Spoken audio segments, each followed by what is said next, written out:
What's the Yes. difference between performing as a mascot at a regular game versus at a Super Bowl?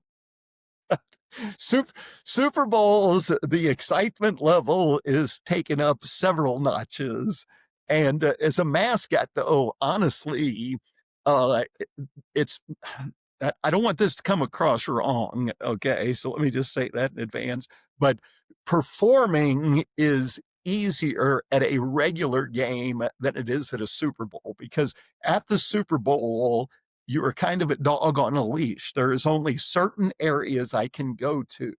Whereas if it's a regular game at Arrowhead Stadium, I walk around and pretty much do whatever I want to because it's home field and I just go do my thing.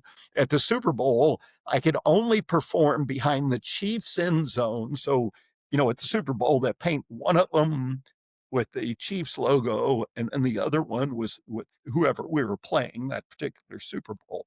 Well, I could perform behind the Chiefs bench, that sideline, or I could perform behind um, the the end zone with the Chiefs logo painted on it. I cannot go behind like the Philadelphia Eagles bench or behind their logo. So I could only perform in that L shape, basically. And so, and plus, I couldn't go up into the stands. At Arrowhead, I used to go up into the stands all the time for a regular season game. So you do a lot of walking around in that L shape, dancing around. But I figure most people don't pay that much money to come to a Super Bowl game to watch the mascot anyway. So, Oh, but but it adds a great thing to the experience, though, I'm sure. yes, and it was a lot of fun. I wouldn't trade those 6 Super Bowls for anything. A lot of fun performing at those. So now Or there's obviously a very heightened sense of security at Super Bowl games. Did you yes. have higher security practices you had to go through pregame? Yeah, well, you get there just so much earlier. You get there probably 8 hours before kickoff instead of 4 hours before kickoff. I would travel with the cheerleaders.